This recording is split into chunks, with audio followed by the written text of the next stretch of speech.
Sounds good. I just painstakingly did all.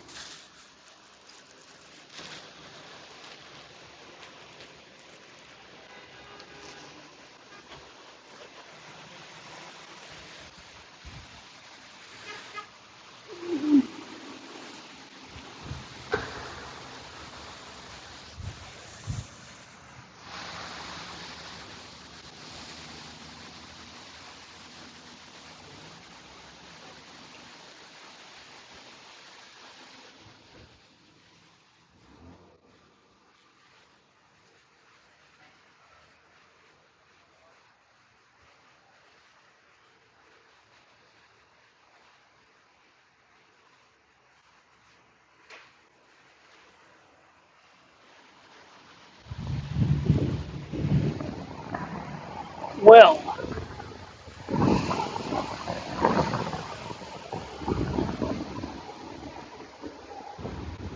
you might be wondering what kind of madness this is.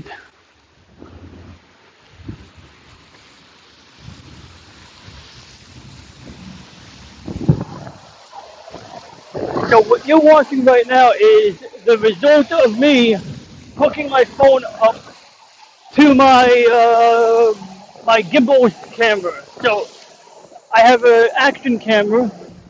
Well, it's not really an action camera per se. It is it's a stabilized camera. You know, it has a moving gimbal. The camera lens itself is mounted to a gimbal, so it can automatically compensate if I shake the camera. I'll include pictures in a future, video of the camera. In fact, we'll probably use this live stream as both a technological demonstrator and something that we can use as source material. Because unfortunately, the time I spent getting my camera ready, it's already down to 5% battery power. I mean, you can see that angry red error message on my screen. And there it is. So, yeah, that lasted all fucking 5 minutes. That's a bummer because, I mean, we had a pretty good setup there. We had it set up so that I could literally take the video signal from an external camera, send it to my phone, and then from my phone I could relay the video footage to OBS back at home. And then from home I could then broadcast it, which is exactly what we're doing right now. As it stands right now, the selfie camera still works, but I'm currently not looking at the camera because I'm going into my bag to see if I can find my battery charger, which is right here. And so what I'm going to have to do is figure out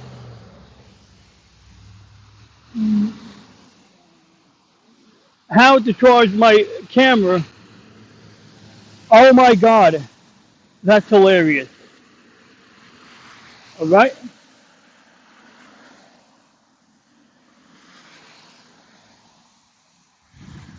Wrong cable.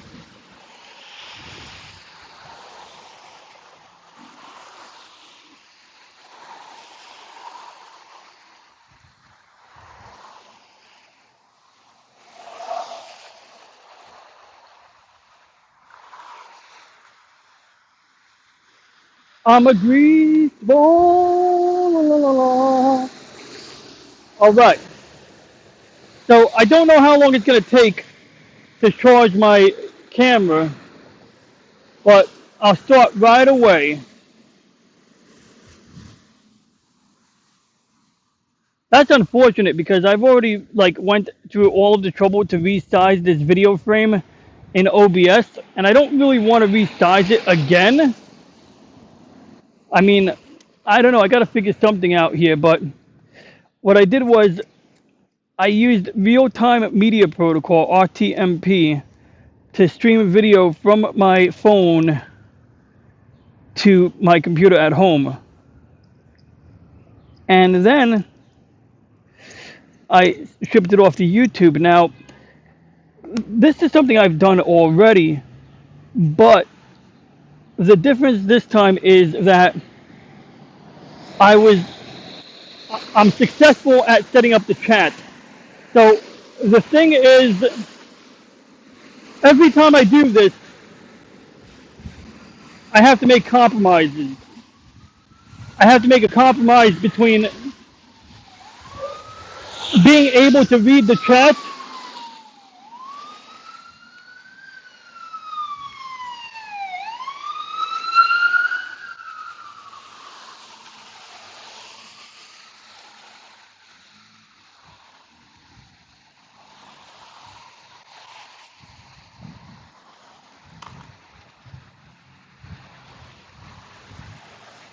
every time I do this, I have to make a compromise between being able to read the chat and being able to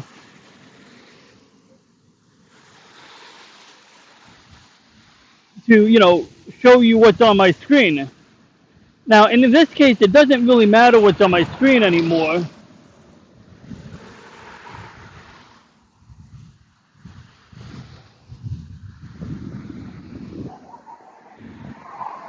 It doesn't matter what's on my screen anymore because I'm, only going to be able to show you my selfie camera. And actually, I don't need, so how do I phrase this? So, okay, so it is going to require some editing if I actually, re-edit this. Oh, no shit. Editing requires editing. Big surprise, huh? So, okay, so previously, in the recent past, I've been able to live stream directly from my phone and read the chat, but only if I was, using the selfie camera on my phone or the front-facing camera on my phone. The minute I involve my selfie camera and an external camera, then it becomes a whole other story.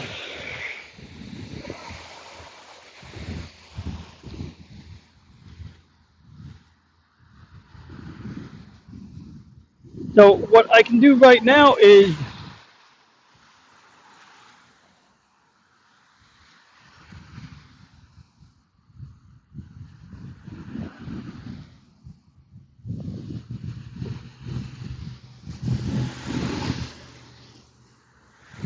okay, so normally if the minute when you live stream from a bicycle, the minute I use an external camera, at least the way I set it up, the minute I'm using an external camera, I cannot read the chat anymore because I have to keep the camera application open in order for, Streamlabs to be able to, share it.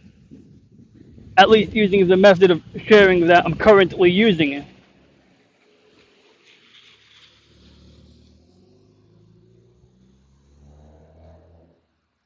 Now, even with this setup, there's like some major disadvantages as you can possibly see right now. And I'm trying to think of ways to rectify that.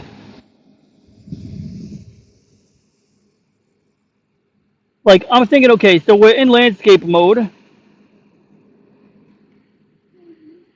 Well, my phone doesn't acknowledge I'm in landscape mode.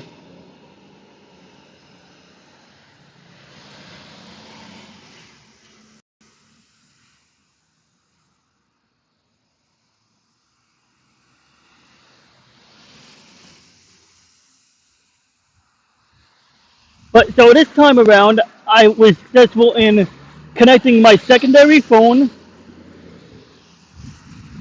while using my main phone for streaming. So basically, in other words, I have a phone as it stands right now, I have a phone mounted on top of my flashlight.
Okay, we'll just have to do it like that for now.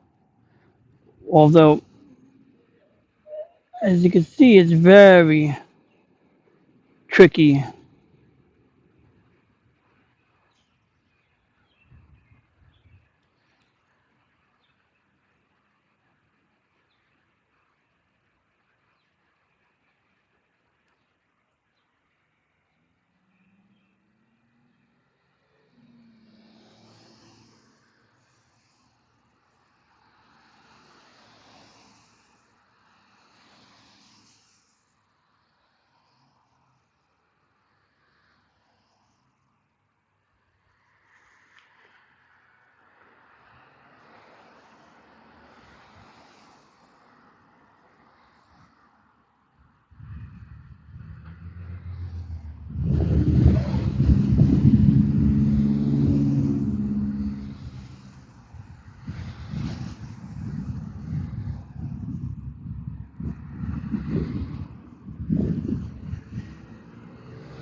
Okay, that is as good as it gets for now. So, funny thing is, I don't even need my secondary phone anymore.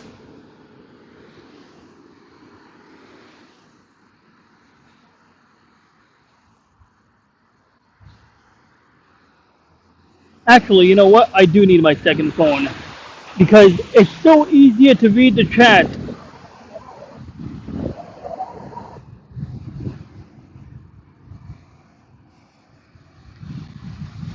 This is absolutely infuriating.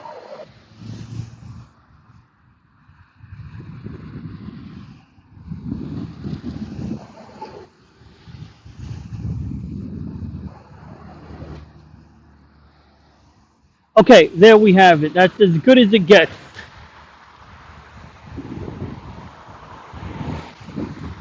Whew. This is amateur hour here. Whoa, whoa, whoa. Pure amateur hour. So, the only issue I had today with the streaming was that everything was perfect because I was able to hook up my external camera to my primary phone, and this allows me to basically stream content or stream a video from my selfie camera at the same time as showing video from my external front-facing camera. The front-facing camera has some extra features on it. You can aim it. It's got a gimbal on it that can self-stabilize, so you can, pretty much dampen any vibration. So, if you're riding over bumps, the camera will automatically wobble up and down to counter that. So that was pretty good. And I was able to set Streamlabs up on my phone to basically arrange it so that the external camera footage would be on the left half or left third of the screen, in terms of what you would see on the YouTube side. And my selfie camera would be on the right end of the screen.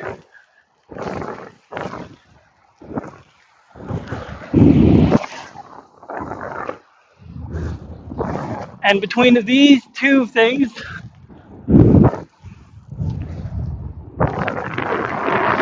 it's, be in pretty good shape. Now, there are some minor caveats. Apparently, for example, in order to use an external camera, you have to keep the camera app open. But that makes it impossible to read the chat. Now, maybe one of these days somebody will write an Android application that lets you monitor YouTube chat during a live stream. But I have, as of yet, have not found any such application. And so the closest thing to an application which provides this capability is literally the YouTube app, which is kind of bizarre because in order to do this, I have to first turn on the mobile hotspot on my primary phone, and then I have to use my second phone to connect to that mobile hotspot.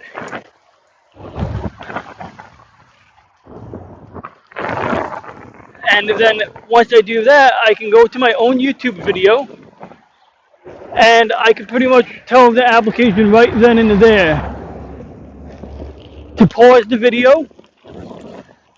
I also set the bandwidth to low quality, so in the event that the video starts playing by accident, or it's doing any kind of buffering, it uses up the minimum amount of bandwidth.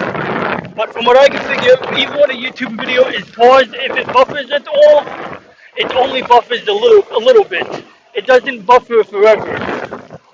Unless you're playing the video, then it'll always buffer in order to have a few extra seconds of video. So if you are in a car watching YouTube, and you got like say I don't know, like a minute worth of buffering time, and then your signal goes to crap. Then in that scenario, YouTube will play out of that buffer until the signal comes back. Pretty straightforward.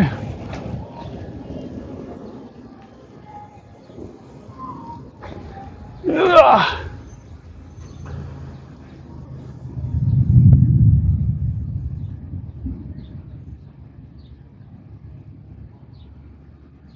Now there are some other concerns I have, but bottom line is, yeah, you can keep the chat open on the second phone, and then this allows you to use both the selfie camera and the external camera at the same time for streaming, which is exactly what I want. This works perfectly unless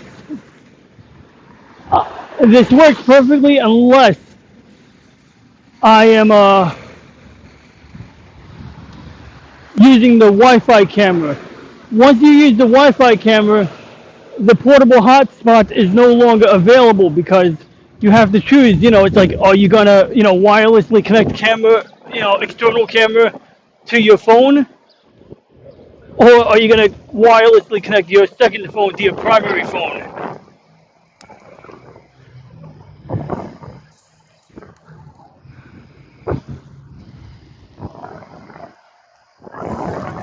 So that's why I'm not using the wireless module on my external camera, because it also allows you to transfer video over USB. So far so good.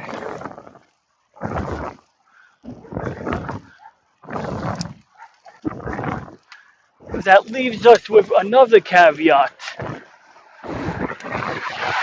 Once the external camera runs out of battery power,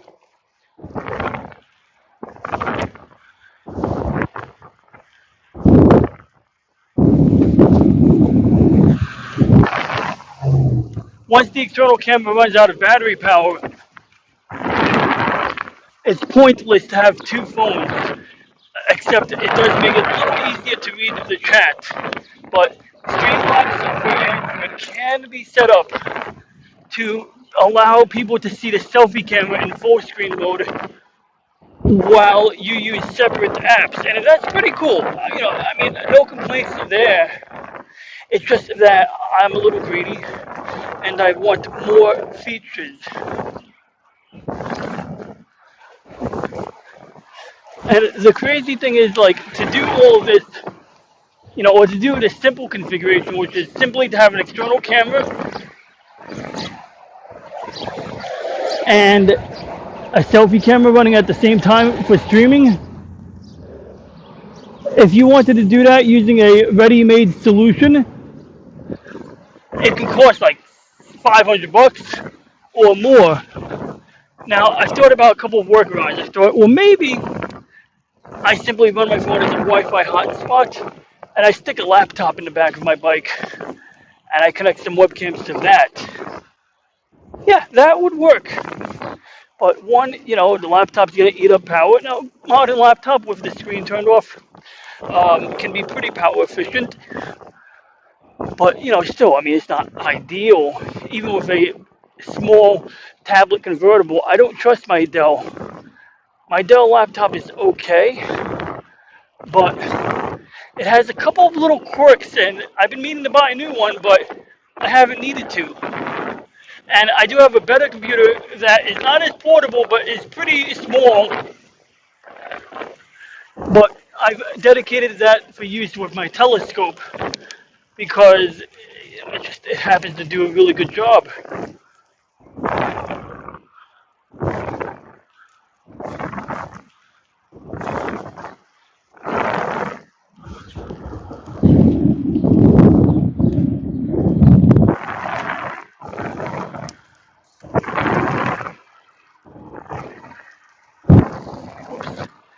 That sucks. I wasn't running my watch the entire time.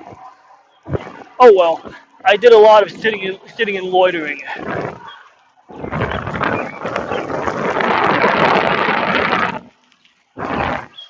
And Streamlabs for Android is not enough.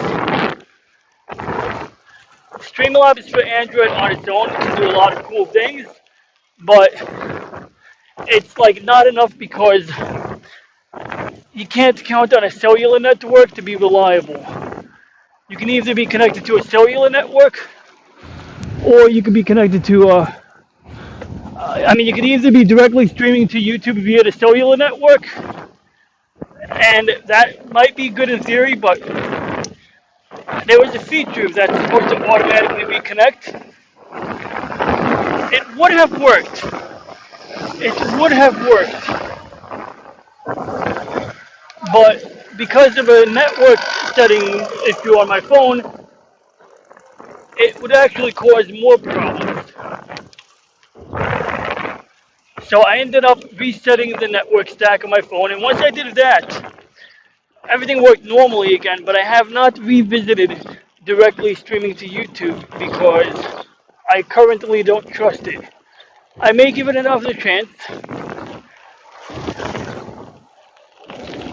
but even if I was streaming directly to YouTube, my alternative method gives me a little more flexibility.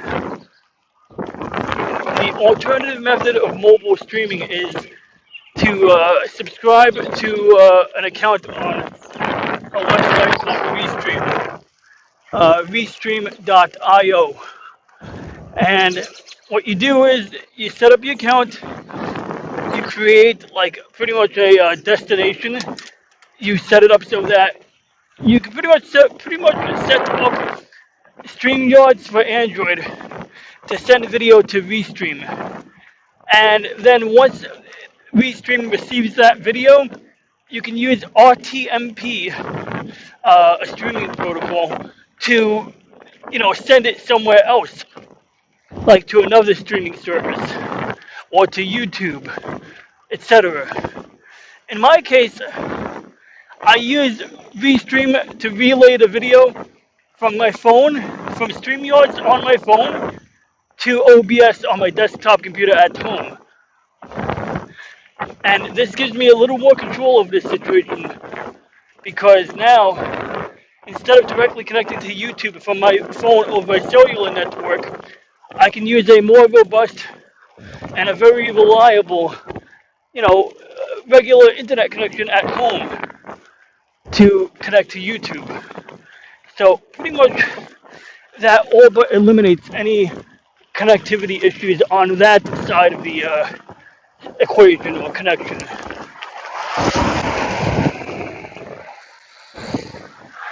On the other end, where my phone is, yes, it's still possible that I will get bad cellular service.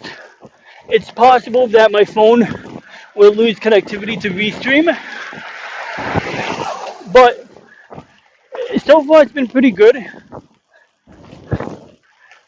The important thing is that the Restream connection, the relay from Restream to YouTube, is also reliable.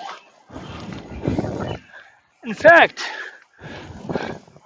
I'm not using Restream to YouTube once again. It gets very weird. Like, I really should just draw a diagram here, because when I explain it, I make it sound way more confusing than it has to sound. So, like I said, I keep talking about it because I keep, redoing it, rearranging how it's done.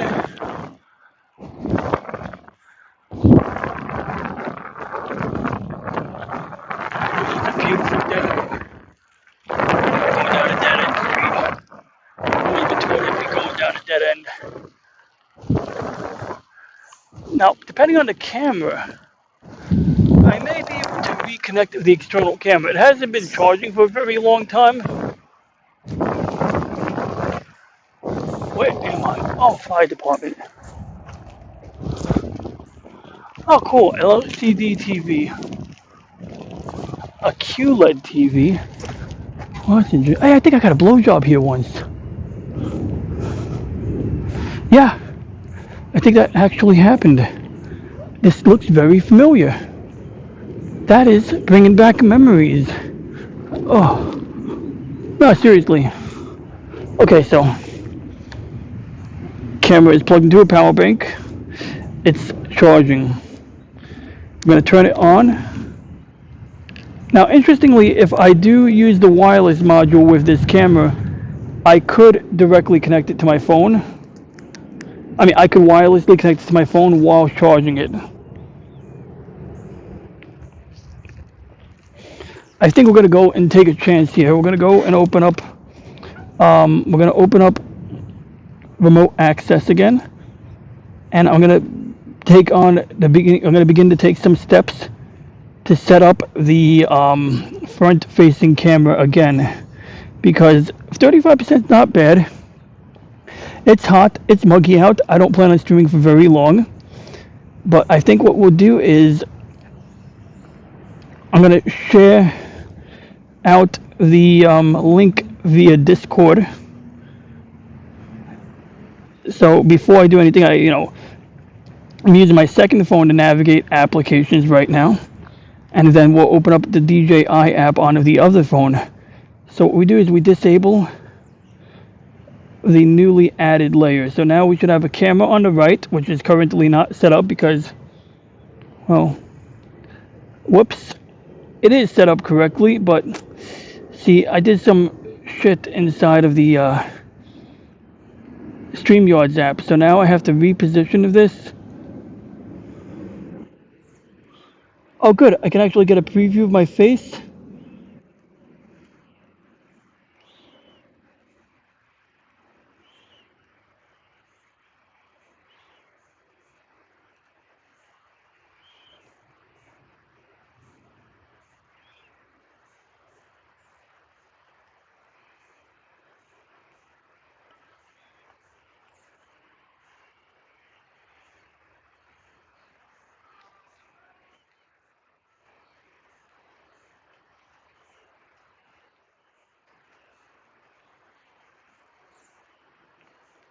So I need to figure out how to get that to work, and then we need to open up this other application, and this application does run in widescreen mode. Unfortunately, it looks like it doesn't want to run in widescreen mode until I launch it. So that's annoying because I can't actually, demonstrate the cool stuff. So I'm trying to think here for a second.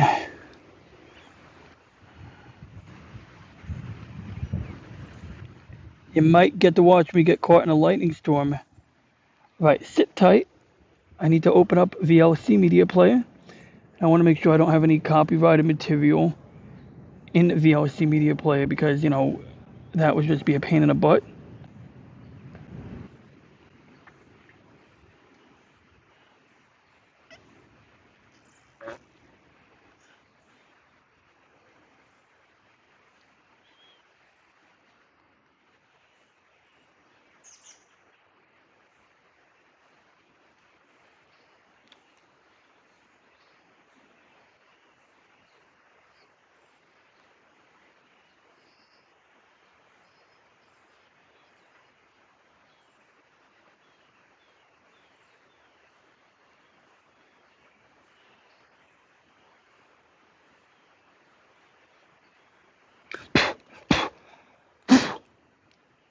I just had a leash. It looked like a leech.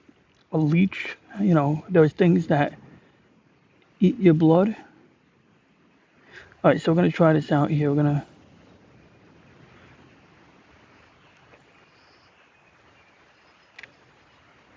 Okay, that would do. So I have the video stretched on purpose. I want to test.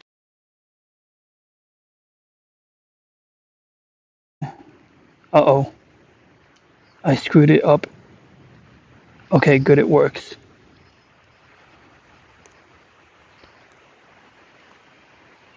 Alright, so that looks good. So the left side is the view, what we'll see on my screen when I use the camera app.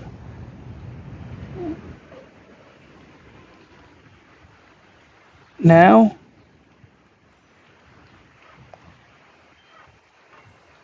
we need to go back into StreamYard and try to figure out what we can do to make the video box look better.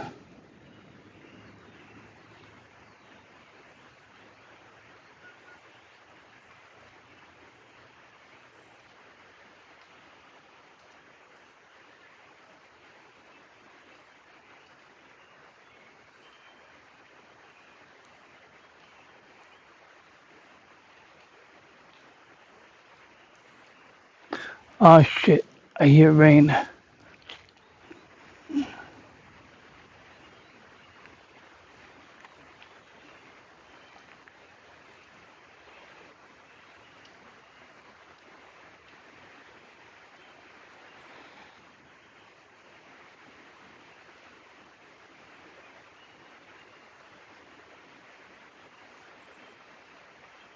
What we could do actually is, no, we can't see. There is a reason I can't use portrait mode.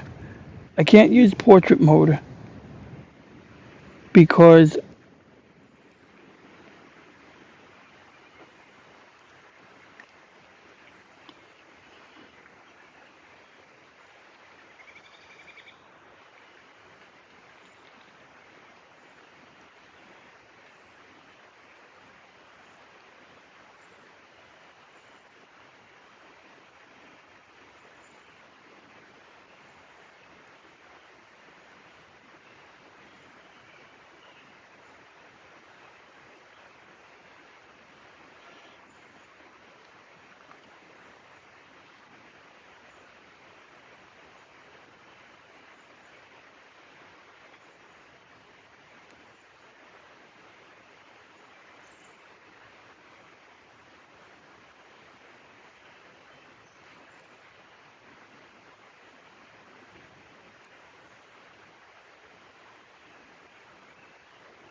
all right, that's as good as it gets.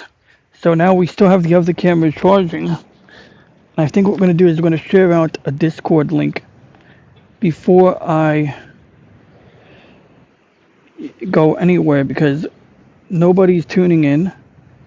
And if I'm going to ride my bike and talk to myself, I want people paying, I want people watching it.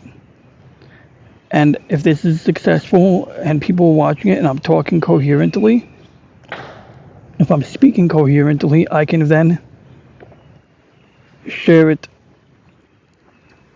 to the wide world. Well, I can edit it, I should say. I'm already going to, excuse me, I belched. Okay, so I don't know which Discord I'm in.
And there we go.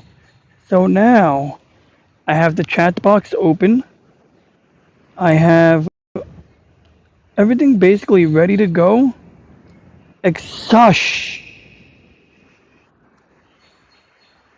I think it still works. I'm checking because I kind of just accidentally closed the StreamYard app.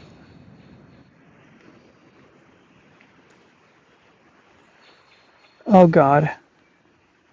Oh no. Oh no. Please don't. Okay, I think it works. That was scary.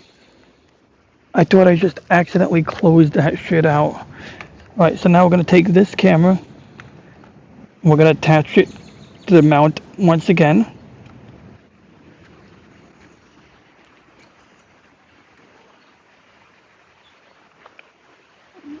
So we make it nice and snug. Then we take the bike and we tilt it ever so slightly to the right because I've learned, well, at least I think when you turn on this camera, it calibrates the gimbal. So what I try to do is help it out by tilting the bike sideways a little bit so that it thinks that tilting to the right is looking ahead. I don't know if that's how that actually works, but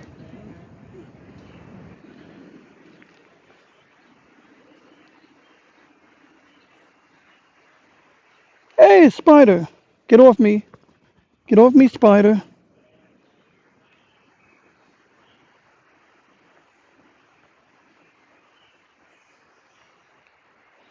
Okay, good. So we're in fast follow mode now. We open up the DJI app. And then I go and I pause the video. I put the other thing into full screen. I wait for the camera to recognize that I'm connected to a phone. If it doesn't recognize it, I unplug it and I replug it and I pray. We give it about, good. It asks me, do I want to connect? I say, yeah. So now we got the link shared out with everybody who matters. Basically, the entire fandom community. And we got the zip tie nice and snug. Uh-oh. Why isn't it connecting? You must connect. Please connect. Maybe I gotta reseat the connector.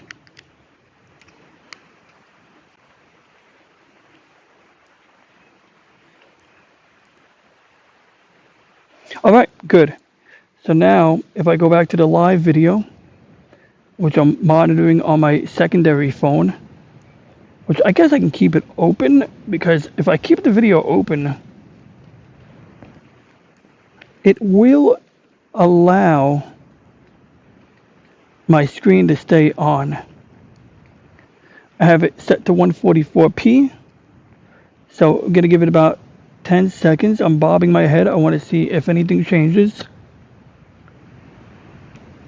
1 Mississippi, 2 Mississippi, 3 Mississippi, 4 Mississippi. I'm waving my hand on the screen to kind of like... Okay, at this point the video is running, and we got 35-40% battery power. So I'm just going to talk now. There is an issue here. It's a pretty substantial delay. So in order to solve that substantial delay, what I might have to do is like basically go and stream directly to YouTube.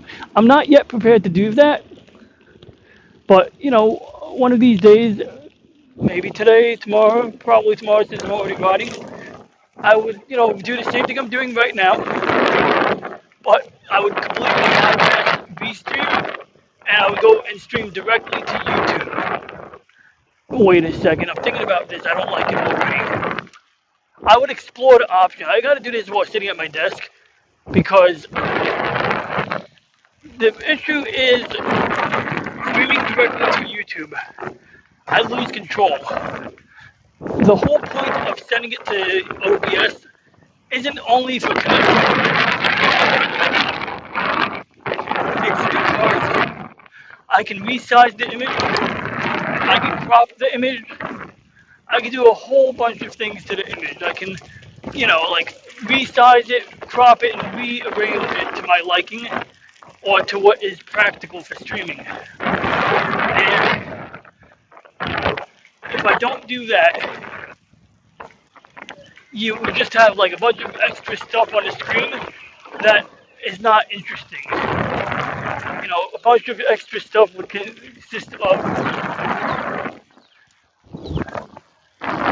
stuff like the play button, the record button, the settings menu. And, you know, that's no fun. The whole point of this exercise is to be able to show what is in front of my bike while riding my bike. Sort of like how I could ride over this patch of grass right here. Don't know if I'm actually supposed to. Someone might not appreciate this. They might go and bitch that this is a lawn mowing area. Guys, this is pretty nicely mowed grass. But this is the point of this exercise. It is to have the ability, my camera, I hope my face is on camera because I do want to speak to the viewer. But this is the whole point. So whether I'm doing something cool like going down a mountain, or something mundane like my fitness bike ride, I like to do a little bit of adventure. And this isn't a whole lot of adventure, but it's a nice little bit of adventure, you know. Who rides their bike on grass? Not many people do that. I mean, you could do that. A lot of people, I'm sure, do it somewhere else, but you know, you do a little bit of this, a little bit of that. I got a funny feeling. I heard this like metal clinking sound on the back of my bike, and I think the hose clamp that I'm using to hold the rear camera in place might be like occasionally hitting into the spoke. See, the way these things are designed, everything is supposed to flex a little bit. You know, when shock absorbers are not present, the frame of the bicycle is designed to flex.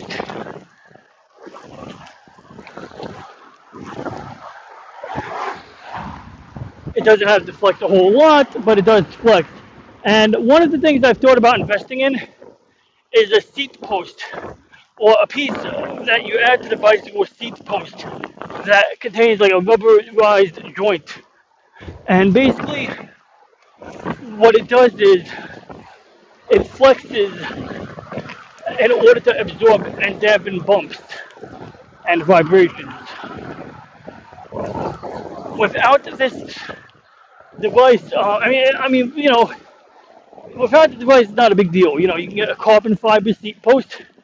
Carbon fiber is another material that is strong when it comes to its weight. Like per pound of carbon fiber, it is strong. But carbon fiber tends to crack a lot too. So it's like one of the things that people do is like they'll buy carbon fiber rims and they'll use them only on special occasions, like if there's a bike marathon.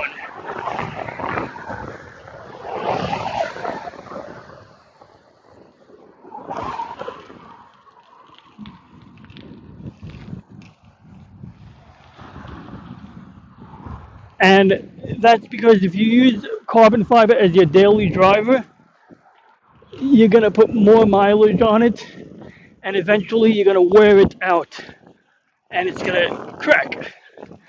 And it's kind of funny, carbon fiber is more expensive, but it's not as durable. People will argue that it is quite durable. But yeah, once again, per pound for pound, yes, carbon fiber is durable. But outside of that, it isn't. Like, I mean, it depends on what you use it for. You know, for example, like, I think mountain bikes with carbon fiber, if the carbon fiber is nice and thick, it may very well do a great job.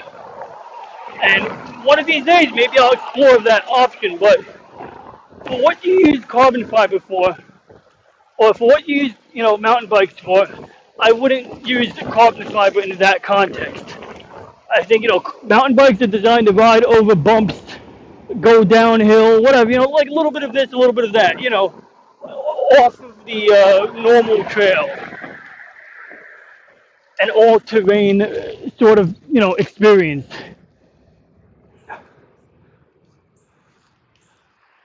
Oh.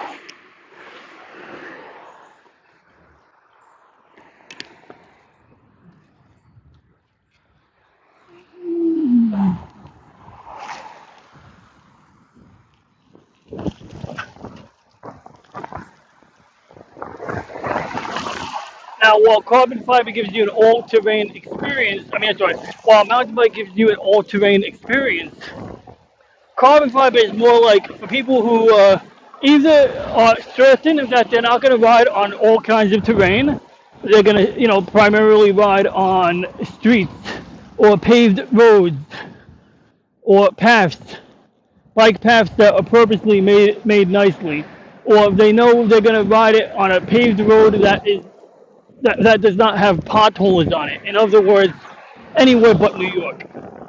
Actually, it's kind of a running joke. We in New York we always complain about the roads being crap, but as it turns out, in a lot of other places in this country, paved roads are more of a luxury item, from what I understand, and gravel and dirt roads are more common. This is not to say that, you know, my friends in the South and the Midwest don't have, you know, paved roads. It's just that you don't necessarily need to have a paved road every single place. And, you know, I don't know, maybe I should ask. I should have a live stream where I ask people these questions, or I should just ask these questions in Discord. Yeah, for real. Because I only know Long Island. That is as close to the country as I've been. And I just drove past the strip club. It's a wonderful place. Actually, no, it's not a strip club anymore. It's called Ultimate Collision. Maybe it is a strip club.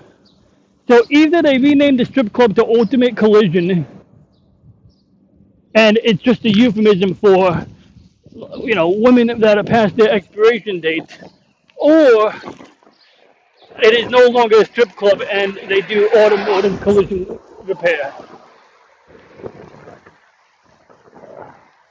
See, I'm hearing this little metal clanking sound in the back of my bike. It's intermittent, but I think it's just the sound of dirt jumping up. Pretty sure it's the sound of dirt jumping up on the back of my bike, but I have to check because that hose clamp. Eh,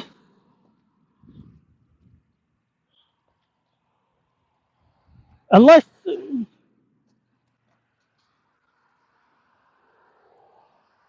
yeah, I think it's just this. Oh, my USB cable is bouncing on the bottom.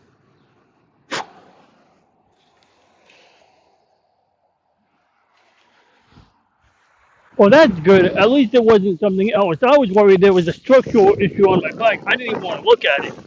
I was like, I am not looking at it right now. I don't want to know that my bike is falling apart until I'm home. But no, it's not falling apart. My bike is quite fine. And so anyway, like this area is like a driveway where heavy trucks go in and out. So in general, any place where there's like heavy vehicles, you're gonna have like messed up roads. But this actual street is actually very nice. I mean, this is the far side of Victory Boulevard. Victory Boulevard is one of the longest streets on Staten Island. It spans from like past my side of the island to the other side of the island. And it pretty much terminates way up near the ferry terminal. So it pretty much cuts across from the west shore of Staten Island to the eastern, northeastern end of Staten Island. It also goes up a really big hill. It goes up and down a number of small hills, but yeah, Victory Boulevard goes up one really big hill. And as you can see, so far where we've been riding, the road is pretty smooth. I mean, I think it's been worked on relatively recently, but also this isn't necessarily the most trafficked area, where I tend to find roads to be a little sketchy. It'll be anywhere we have a major intersection, because you'll see like trucks going up and down that intersection, and they have to stop. Bus stops are interesting. Bus stops are very fascinating because whenever obviously a bus has to stop. It's kind of part of the name, bus stop. And so imagine not only do you have the weight of a bus bearing down onto the ground, gravity, but imagine that the bus is also coming to a stop. Those wheels have traction, that's the point of having wheels, is to get traction so that you can stop and accelerate.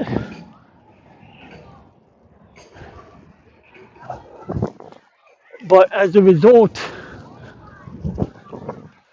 it means that the road near a bus stop or the street surface, especially if it's blacktop, well, I mean, you try stopping short on dirt sometimes. You'll notice if you stop short on a dirt road, you're going to leave a skid mark.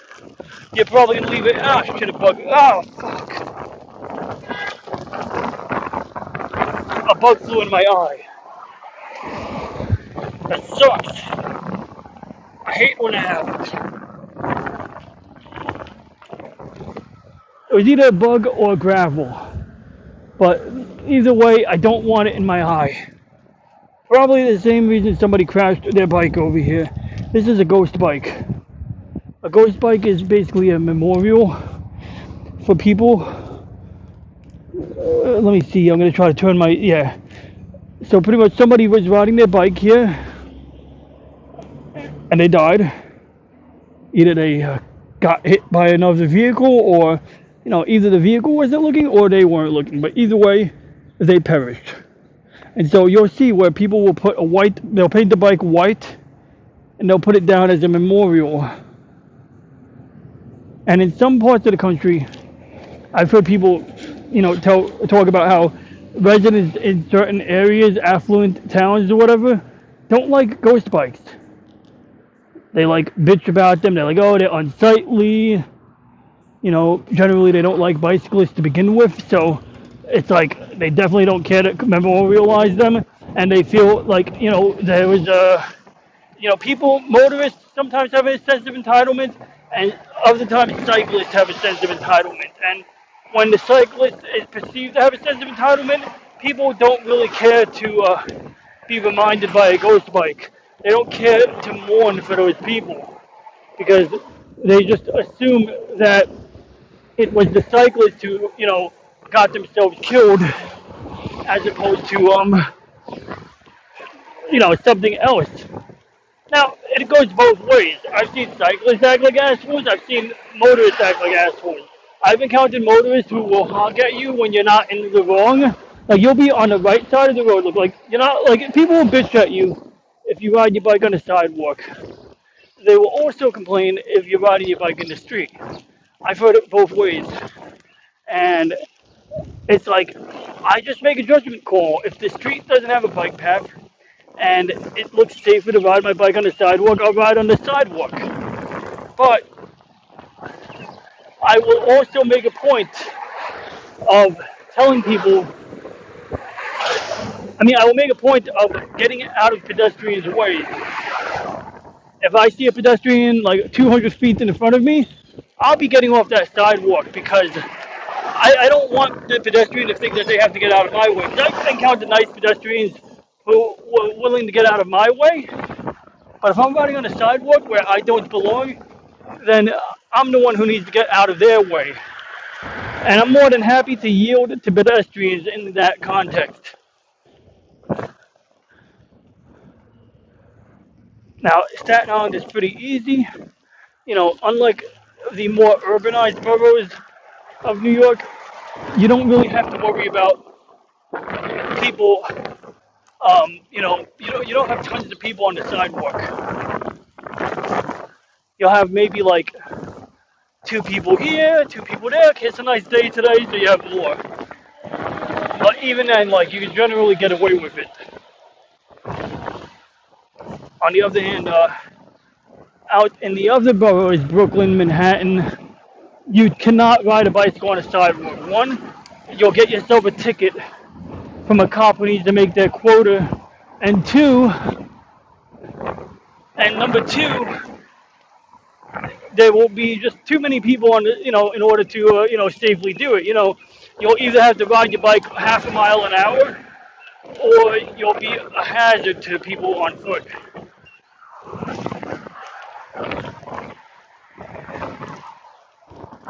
Now, this bike path is a dedicated bicycle path. Cars are not allowed on it. Well, cars to block it, but in general, there's a lane for cars. There's not that much traffic here. And so this type of bike path works on this type of road. There's even enough space for a buffer zone, which is really nice. And that could be used as a passing lane or as a simple buffer to keep cars and bikes separate. Most of the time, you'll have places where they have a bike path, but they can't accommodate a buffer zone. And that's still not terrible. And there's places where people complain because, of course, the reason that bike paths are put down is to convince, congressmen or city council. They are convinced that, having a bike path will help alleviate traffic. And when it doesn't have the desired effect, they complain about it and they say, we really need to scale back on the bike paths because it's not working. So it's like half-hearted measures like that does not, improve the perception of cycling as a means of transport.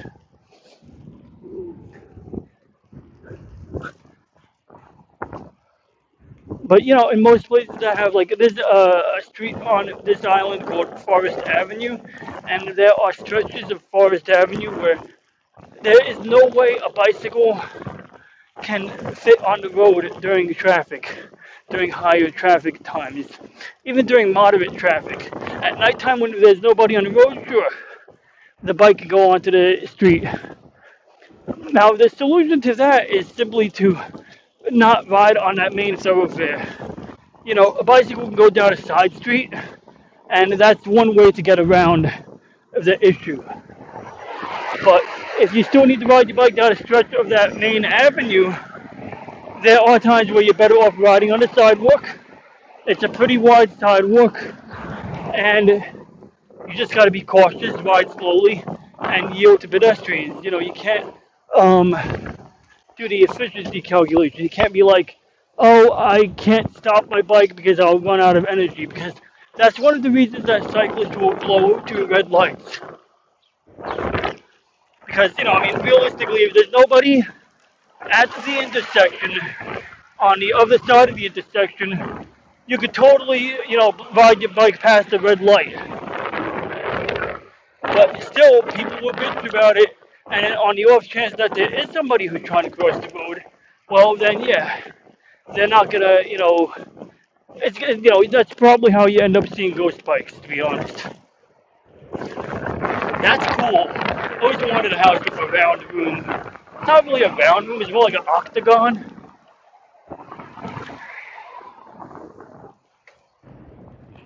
No matter. So I want to go right or left? Let's see. We can ride into the park, or we can ride up here. Whew.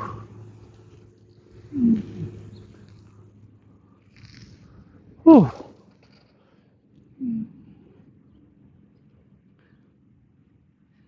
So yeah, got a pretty healthy bike ride in today. Basically, I combined it. I got my hair cut, and then I went for a bike ride. Pretty simple. Had a bug fly into my eye or a piece of dirt. I'm not sure which. Either way, it's kind of annoying. I think I got it out of my eye, but it's still a little itchy. I'm honestly not sure if it was a piece of dirt, a piece of, a bug, or if it was a piece of pollen. It might have been pollen because the corner of my eye is still itchy.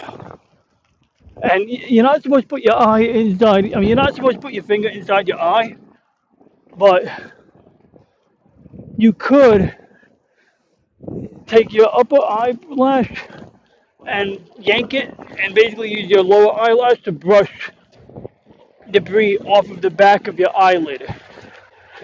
It kind of works sometimes. Other times you're better off flushing your eye with water.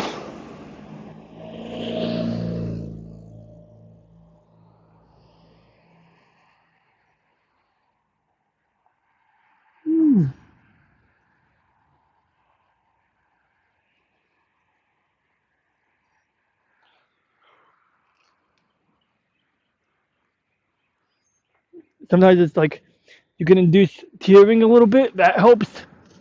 In my case, I think I have no choice but to just flush it. Yeah, I don't have the guts to do that.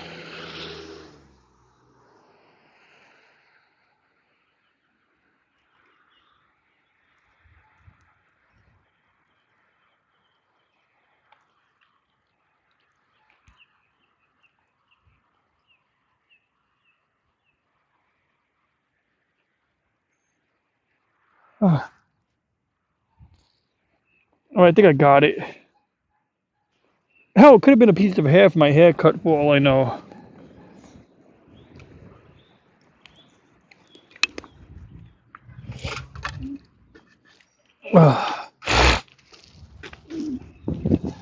Oh, that kind of helped. Now I have this cool, refreshing feeling on my eyeball, which is kind of nice.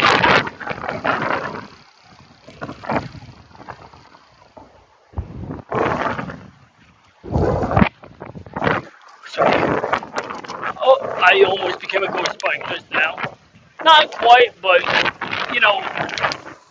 sometimes you gotta acknowledge when you're not paying attention and use that to raise personal awareness. You can't pretend that you're always a perfect rider, because this is one of the things that makes a lot of motorists incredulous. I mean, I've had people who were just incredulous about bicyclists. They bitch and moan how, when it comes to being a motorist, from the bicyclist point of view, they can never do enough. And there's some truth to that. I mean, what they don't understand is that whenever a cyclist encounters a bad driver, they remember that. And whenever a motorist encounters a bad cyclist, excuse me, almost went off a cliff. And whenever whenever a motorist encounters a bad cyclist, or whenever a bicyclist encounters a bad motorist, that gets remembered. You know, it's human nature. It's basically how we were wired. I mean, like when you eat a poisonous piece of food, or when you eat a poisonous piece of food, it makes you sick. You best believe you're gonna remember that. And when you eat a berry that tastes like crap, you're gonna remember that. And that's, part of the evolutionary mechanism that has gotten us as far as we've gotten as a species. Oh, excuse me, as a species. Had a little hiccup there. So, yeah,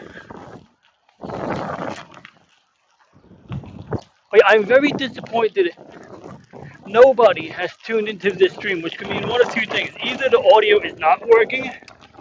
I should really check that. Better be working. I mean, I made a point of setting up the audio. God, I swear to God, I think the audio was fucking muted this entire time. How about that?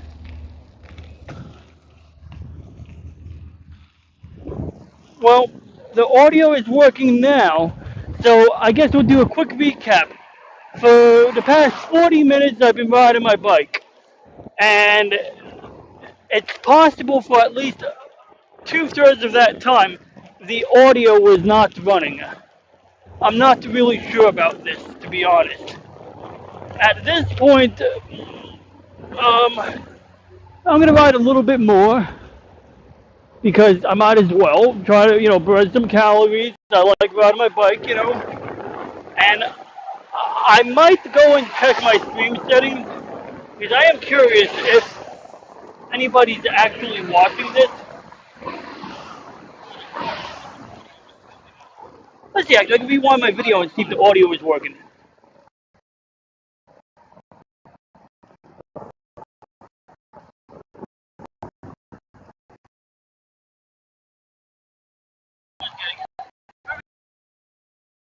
I think the audio is, we should be fine.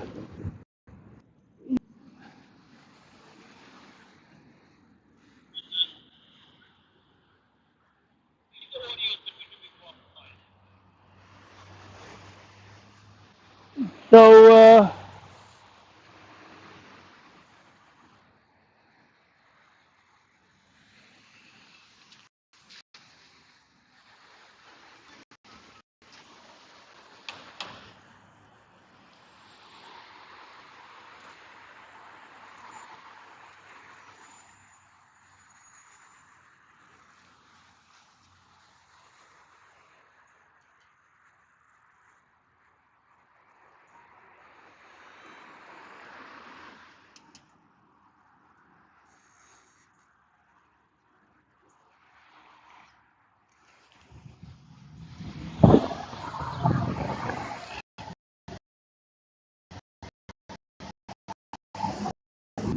this bike path, I'm coming up on a pull-up bar, but I don't know if I'm going to use the pull-up bar because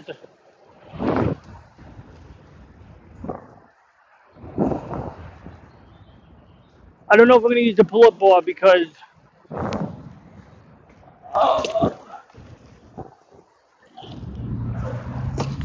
ooh,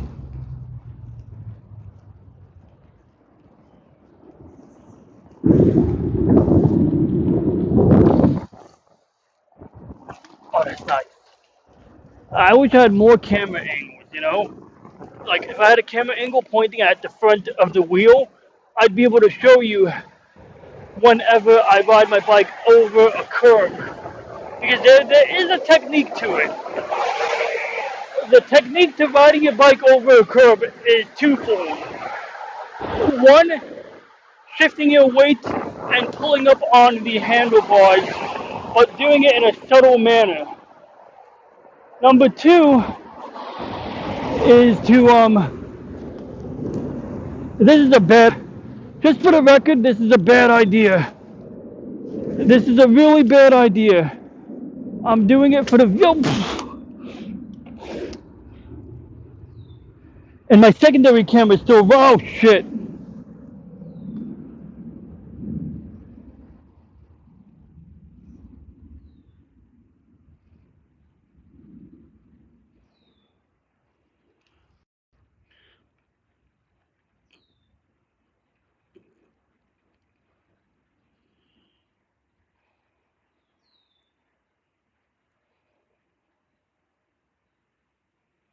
I forgot I could do that.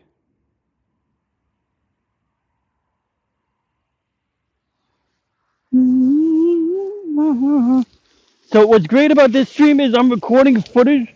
Ow, my balls, my balls. Oh, my balls. I'm recording footage and I can use that footage later. Okay, so I think I changed my mind here. See, I was gonna ride my bike in the back country, right?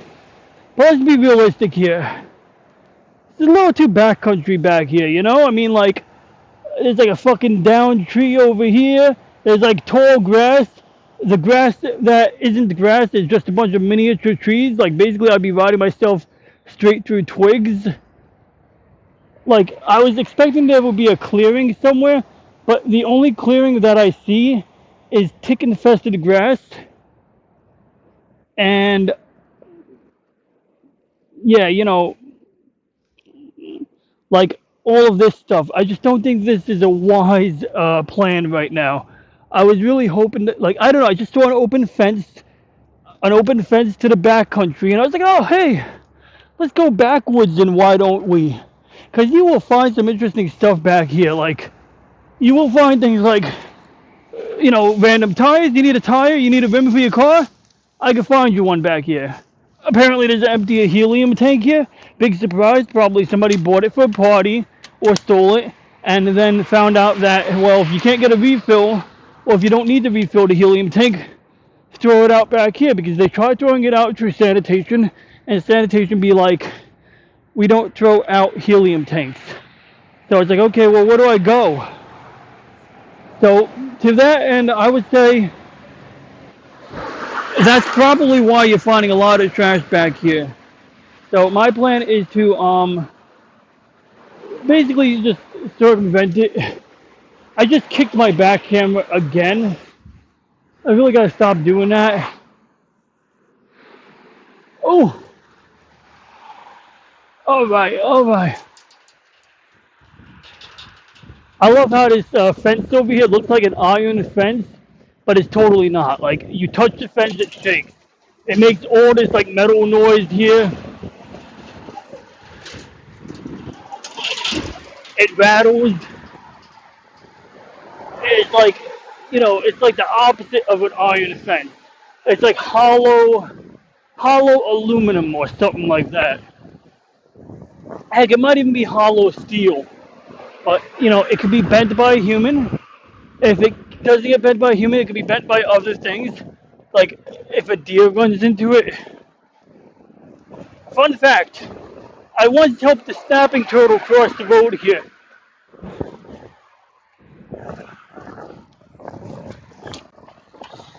Oh, God.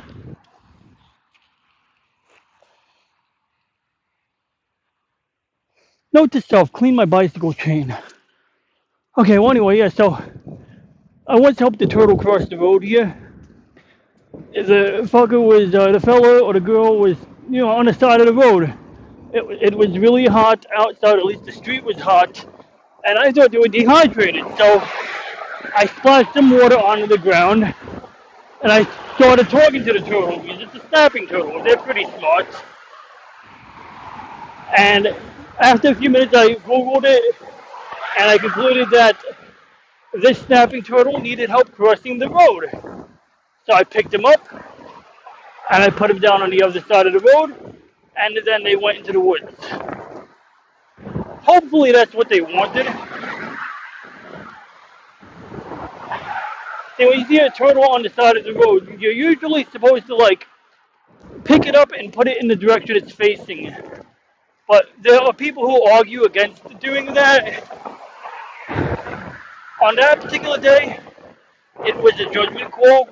That turtle looked like it needed to cross the road, and I helped it cross the road, you know.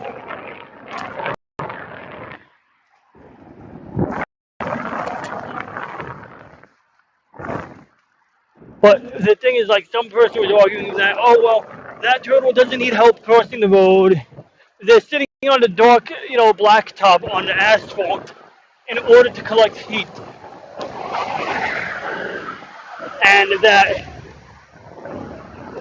is, you know, so that they can, you know, basically warm up and get some energy. and then they could use that energy to cross the street and find a pond to lay eggs or something like that. Well, they would lay eggs, they wouldn't find a pond to lay eggs, and they would lay eggs, then go to a pond. Or, they would be coming back from laying eggs, and they would look for a pond. Speaking of eggs, I gotta give my turtles some calcium supplements. But yeah, I am so disappointed, guys, in the turnout for today's live stream. I mean, this is an action-packed bicycle bike stream supreme, and like nobody wants to tune in. This can mean only one of two things. Well, it can mean many things, but what I'm concerned about is I want to make sure I did not accidentally set this to be a private stream. I hate when that happens. Oh, whoa! I got 3 viewers. Okay, you know what? I guess I'm doing something right. I got 1 like and 3 viewers. I don't see it in the statistics right now, but that's okay. So that means, and it's public. It is a public stream. Okay, good. That's all I was concerned about, that it wasn't publicly visible.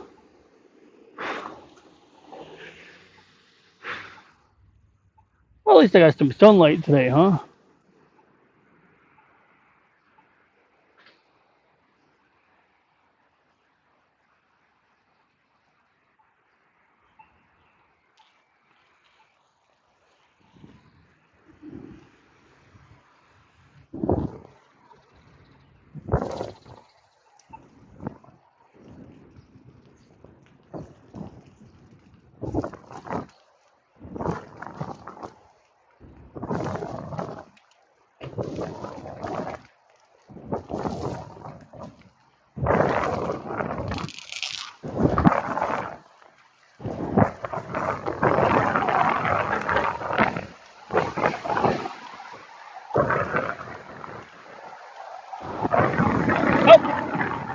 Down to 5% battery again. So like I said, if there was a way to read the YouTube chat on my screen somehow, like if I could put like a little pop-up window on the right side of my screen so that I could read the live chat on YouTube from because I would like to be able to do everything from one phone. Right now, because I have to use the portable hotspot, I can't use Wi-Fi at the same time that I'm using the camera. I mean, I can't use Wi-Fi at the same time that I'm streaming. I can either stream, or I can. How do I phrase it? I can stream using Wi-Fi from one camera to my phone, but then I can't read the chat. Now, I'm trying to think, there might be a workaround. I just realized something, but it still won't work exactly the way I want it to work. So I could open up YouTube as a pop-up window on my phone. Oh, there we go. Okay, we lost it. All right, we're gonna switch the video mode. Just give me a minute, because like I have a trick here. Like I said before, I had a little trick, and basically what we do is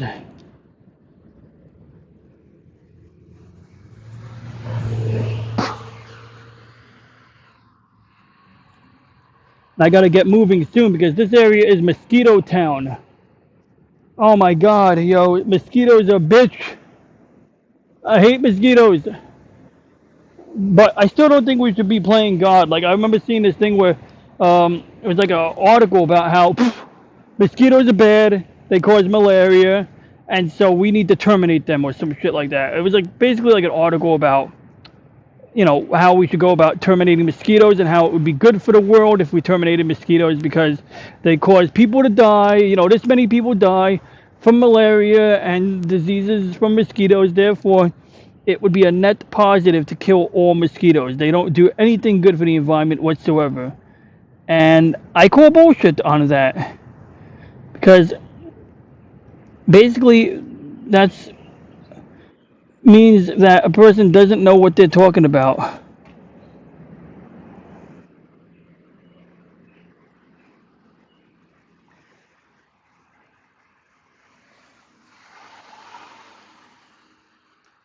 All right, so there's some issues here.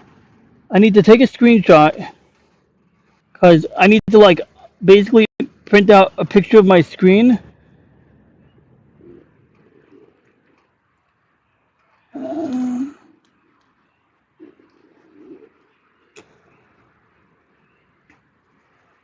Because like, see, that works. Whoops, why is this upside down? Okay, that's better. See, that kind of works. It's a little weird. I don't know why it looks like that.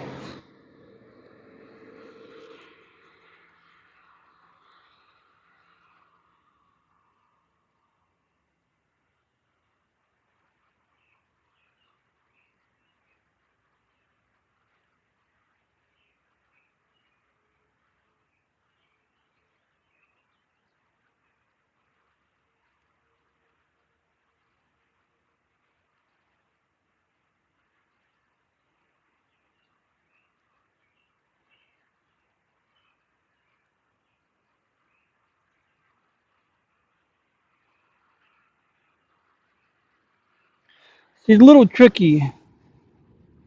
So what I need to do is do this like while I'm sitting out at home.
My.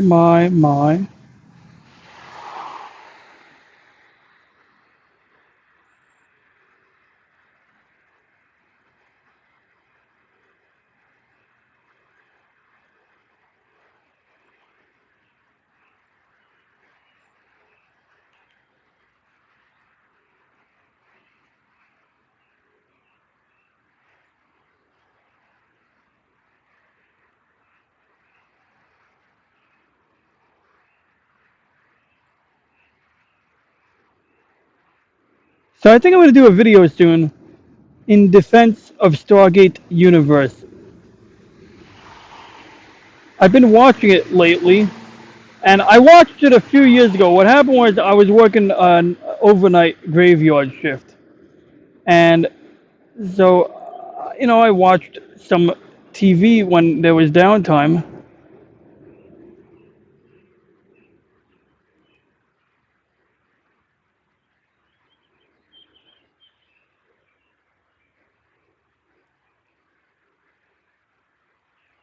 Right, that's how we're doing it because I'm not going to mess around with this any further right now. Yeah, I was working a graveyard shift, and I had opportunities to watch a little bit of TV when there was a little downtime. So I watched Stargate Universe. I said I need to watch something new. And as at that time, Stargate Universe was the only Stargate show that I had not watched in its entirety. Heck, I didn't even give it a chance. See, a lot of longtime Stargate fans, people who watched the classical series, Stargate SG-1, Stargate Atlantis, you know, they didn't like Stargate Universe. It was different. It was slower. For example, a lot of the planets on Stargate Universe, like especially in the beginning of the show, the premise is that there's a special base called Icarus Base, and I think the Stargate Command and SGC, they really got to stop picking bad names for things, because I mean, first they named the X-303 Prometheus. And as Jack O'Neill pointed out, this was named after a Greek tragedy. Probably not a great name. And then they have a base, they call it Icarus Base. And it's like, that sounds like a bad luck omen. But anyway, they had to build Icarus Base because they needed a planet that had lots of Nequadria in the crust, because Nequadria is very energy dense and would allow them to dial a 9 chevron gate address. Before that, they only ever dialed an 8 chevron gate address, and the first time that happened was when Jack O'Neill used some Asgard technology to dial into the Ida galaxy. The Ida galaxy being where the Asgard resided at the time. Now,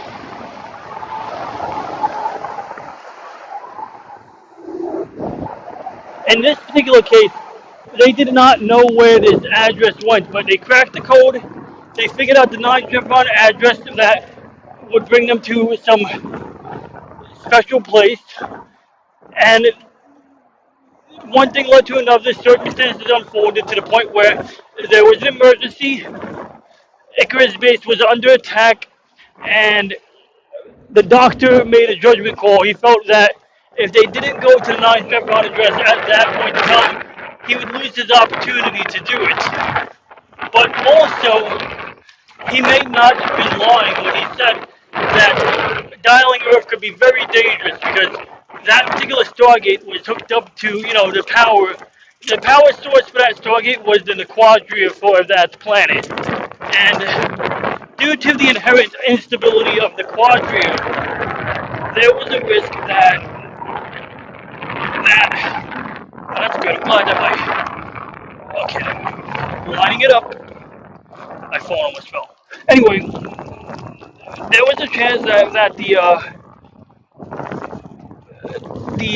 volatile energy of that Nequadria would cause destruction on Earth. Like, basically, the planet was under attack by the Aleutian Alliance, and the unstable Nequadria was, already inherently unstable. But now they're opening a Stargate address with all this extra energy, and the excess energy has to go somewhere, and it could potentially blow up the Earth Stargate, which would in turn blow up the Earth itself. And this happened in the past, where a different general was put in charge of the Stargate Command, a guy who would play ball with the NID, which was basically a bunch of shady people. And they decided to put a nuke, to detonate a nuke on some planet with a Stargate on it. And apparently they were able to blow up the Stargate, but the excess energy of, basically when you blow up the Stargate, it amplifies the explosion or something like that. And they blew up the whole planet, which was kind of gnarly, really cool. Just not really a great thing to do, I mean, I guess you could say they're advancing science, but there are other ways to do this. So in the case of the planet that had Icarus Base on it, that was dangerous. So Dr. Rush tells them, don't dial Earth, cancel the dialing sequence, dial this other address. And they've attempted to dial this address a number of times, and failed, but this time they were successful. But once again, this was still an unknown destination, but they did it. They evacuated to this unknown destination. And I'm not sure if the planet blew up because they dialed, because they were drawing energy from the quadria and they dialed this distant planet, or if the planet blew up because it was under attack. But the planet was under attack, and then the quadria was getting unstable. There was an energy buildup, and the planet did blow up. Now you could argue that Homeworld Command or Stargate Command, depending on who was in charge of this mission, won the battle. Because, Samantha Carter was in command of the USS Hammond. What is it? I don't even know the name of the ship. But the Hammond, which is named after General Hammond. General George S. Hammond. The previous general, the previous commander of Stargate Command. And Cat Colony. Yeah, unfortunately I don't have my front-facing camera, but there was a cat laying down on the ground because we just passed by a cat colony, and there's like this marshland and saltwater marsh where you can have like this tall grass in the middle of like water that mixes with the ocean, but it's mostly inland. It's like a little bit of both. It's on the coast. It's basically a body of water that is a mixture of fresh water and salt water. But anyway, we can't see that because my front-facing camera battery died. So I could reattach it now, but every time I do, I gotta come up with a system because, we'll sort this out. We're making progress. We are making progress. I'm firing on most of my cylinders, so to speak, and, we're making progress, but hope to accomplish what I'm trying to accomplish sooner than later. Like I said, I want to be able to transmit video from the camera. I want to transmit video from an external camera and relay it through my phone to a live stream. And at the same time, I want to be able to relay video from my selfie camera so that when you're watching on YouTube, you can see the selfie camera and the external camera footage at the same time. And then on my end, I need to be able to read the chat. I mean, I don't need to, but I would really like to be able to have that ability. And so, what I want to do at this point is consolidate devices. I can do it. I can do everything I just mentioned if I have two phones at the same time. But the minute I eliminate a device, I lose the ability to read the chat. Wow, there's some very nice stratocumulus clouds up in the sky today. So yeah. But getting back on topic, yeah, so, I don't know if the planet blew up because of the instability while dialing or because it was under attack, but basically Samantha Carter, in command of her own ship, was not able to was not able to beam anyone aboard because Icarus base is shielded, like, it's got shielding to prevent, cave-ins, which is good, like a structural integrity field. But it also, once again, made it impossible to beam anyone aboard, thereby stranding everybody on a random ship like 10 galaxies away. Literally, the ship that they ended up on, the destination for Stargate Universe was the Destiny. At least that's the name they gave it, or the name they found in the archive. And the Destiny is an ancient ship. They think it was looking for like a hidden message from the beginning of time. Like they basically found a way to analyze data in the cosmic background radiation, and they were able to identify like some kind of message, sort of like the wow signal. And then using that, they were trying to use that as a justification to get more money to send a better equipped expedition to the ship. Not only a better equipped expedition, but more supplies, because of course the people on the ship would be more than happy to get more supplies as opposed to starvation.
So here's the problem is with Stargate Universe. Well, you know, after that first episode, that action-packed first episode where they get stranded on a planet, I'm sorry, okay, so once again, issues with Stargate Universe. After that very first episode, which they get stranded on a ship in a galaxy far, far away, quite literally, which on its own is kind of a cool premise, you know. It was a one-way trip, make the return trip because once again they needed that planet, the Icarus-based planet, which had the quadria in the crust, in order to have enough energy to dial a 9 chevron address. And unfortunately, that planet got destroyed for due to the instability of the quadria. So okay, they're on this ship. You got basically a handful of Air Force personnel, or I'm guessing they're Stargate Command personnel, either off-world command or home-world command, whatever they call it. But I think they're Stargate Command personnel, and of course they had every expectation that they would end up on a planet somewhere. So it wasn't that big of a deal. They were stranded, but this was kind of like, it comes with the territory to get stranded in the middle of nowhere, to be on some ship or some distant planet. But the rest of the crew was comprised of civilians, scientists who were hired to work at Icarus base, who of course evacuated, along with a senator on the show. He was the California state senator, Alan Armstrong, and his daughter, Chloe Armstrong. And so neither of these people at the time have much in the way of skills other than maybe political skill. And I mean, Alan Armstrong, he is still a United States senator. We are a civilization in which the military, follows the authority of the civilian government. The civilian government issues commands to the military. And so, of course, you could still say he kind of counts. He was responsible for funding the Icarus project, which is why he was on that planet at the time of the attack. But the other half of the crew is a bunch of wannabe scientists. So once again, they end up on this ship in a galaxy far, far away, quite literally. And you got a number of scientists and a number of Air Force personnel. The Air Force personnel work for SGC, Stargate Command. So they were, under the expectation that they would potentially die on some far-off planet, fighting some alien adversary or in some mysterious situation.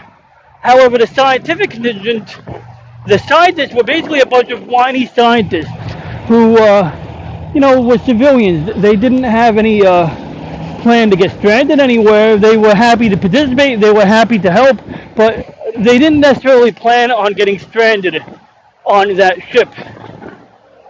And so between them, you also have a lady from the IOA, the International Oversight Agency, or whatever it's called. And the IOA is a international civilian agency that is supposed to look over or oversee the stuff that occurs in Stargate Command. It's sort of like a response to uh, the first filler episode of Stargate SG-1, or was it the second one? Well, there was an episode called Disclosure, in which the Pentagon, in which the Stargate Command holds a meeting in the Pentagon. Well, I guess you could say our armed military services hold a meeting in the Pentagon in which they have heads of state from different countries, including People's Republic of China, Great Britain, France, like a number of countries, and Russia, of course. And they basically conduct a presentation where they tell people from all of these countries what's been going on. Why did we make up a really, fake cover story about an asteroid landing in the Pacific Ocean? And, stuff like that, because there were a lot of suspicious, things happening, and it just so happened that both the United States and the Russians were cooperating, which was very unusual to the rest of these big nations. And, you had Senator Kinsey, who tried to, basically use that to maneuver his way into taking over control of the Stargate in the name of his, dark interest with weird, sketchy business partners. And luckily, the situation was salvaged, except I think that was the beginning of the IOA. Because once that happened, you had international interest in, getting their hands on the fruits of the Stargate program. And, you had like a situation where the United States has a aerospace fighter, a fighter plane that can go into space, and even a battleship, a space, a starship that can go to different planets and, has faster than light technology. And of course, this really messes with the balance of power on the planet. Now, of course, they get promises that, we have no intention of using that technology on any other nation, but still, it's like, it would be very worrying if, the United States openly stated that they had some super advanced technology. Even if they don't intend on using it, the fact that they have that power means it's available to them.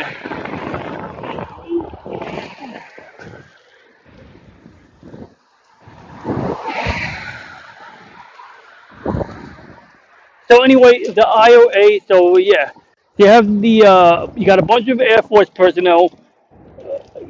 You have a bunch of people stranded on some ship in a galaxy far, far away. The crew is comprised of some Stargate Command personnel who had every expectation of that they would eventually end up on some random planet, fighting some random foe, or potentially even getting stranded and dying on some random planet. They expected this. They signed up for this type of thing. But then you had a bunch of whiny scientists. I mean, some of the scientists were smart and helpful, but overall, you have a bunch of whiny civilian scientists on this ship.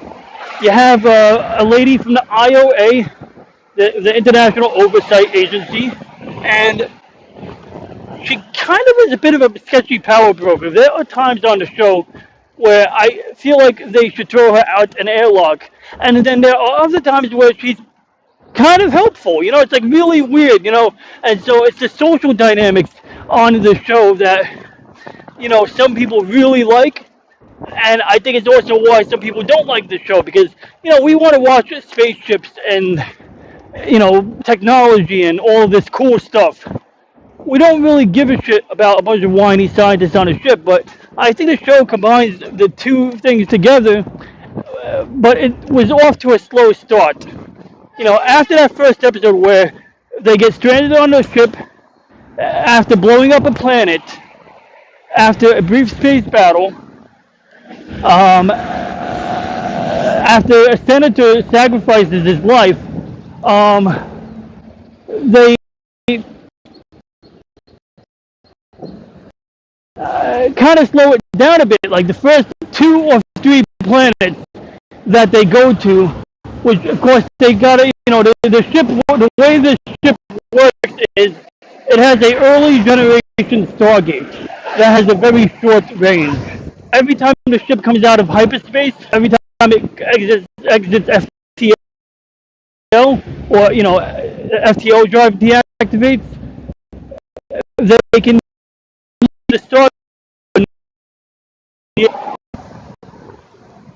and the ship goes and contain resource. The ship needs water, arrive near a ice world so that they can, bring some blocks of ice back and have drinking water. In one situation, they had a problem with the life support. They didn't have any air on the ship, and so to make air available on the ship, they needed to repair the CO2 scrubbers. And in order to do that, they had to go to a desert planet and look for limestone and bring it back, because if you had a high concentration of limestone, you could use that to replenish the carbon dioxide scrubbers. Then the next episode after that, they end up on an ice world, and I forgot what was after that, but basically the first couple of planets were boring deserts, ice worlds, or uninhabited forests. Like in one case, they went on a forest world where you had these weird parasites. It was like a vine that had a complex root system that covered like hundreds of miles, and it had the ability to crawl through the ground or grow through the ground. And what would happen is it would sense the vibrations of people walking on top of it, and these vines would sprout out of the ground and kill you. They would like basically inject you with a poison or some kind of pollen that would cause more vines to sprout out of your body.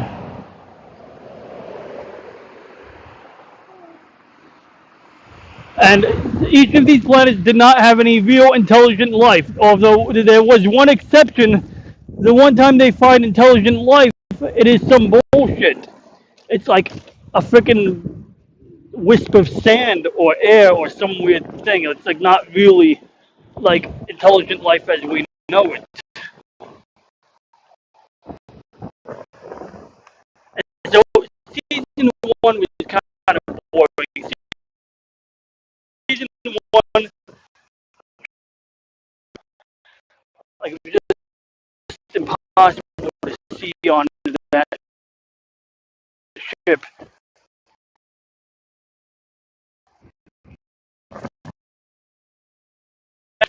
Was they had people constantly having sex. They had love triangles. Like in the first episode, you got like one of the officers banging a soldier in a broom closet.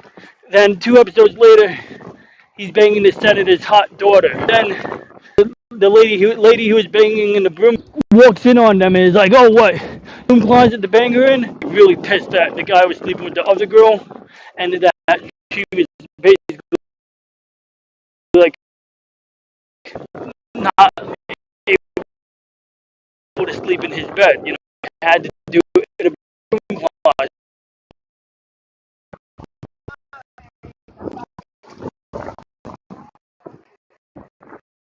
Bottom line, yeah, seems to get you was off to his it goes on. And that's what I will say about Get Universe, that I understand why people get, but it can grow on you. It grows on you like a boil. Okay, well maybe not like a boil, but from there you enjoy the first where there's a bit of a backstory. Then things slow down a little bit, but they land on planets. It's just that the planets are boring. They're either desolate desert planets or boring ice worlds, as opposed to like landing on a planet where there's some random alien culture, or a planet where you have like some ancient structure. In fact, they had an episode in season 1 where they landed on a planet that had some ruins on it. But once again, this was like a long dead civilization. And even then, even when we get to season 2, they encountered two sets of aliens, but apparently both of these aliens are on the run from these drones, these really weird drones that were built a long time ago. From what they can figure, these drones destroyed the civilization that built them. And just as the action was getting good, the show comes to an end. And maybe if they didn't make season one so unpalatable to so many people, maybe they would have still had an audience. But I really, it is worth a chance. Now, that said, I'll admit, there were a couple of boring poppings through a little bit, but that's also because I saw the series before, once or twice before to do that. And that concludes today's stream. I thank you for watching, and in the future, hopefully, I will further consolidate my bike setup so that I will be able to, do cooler things.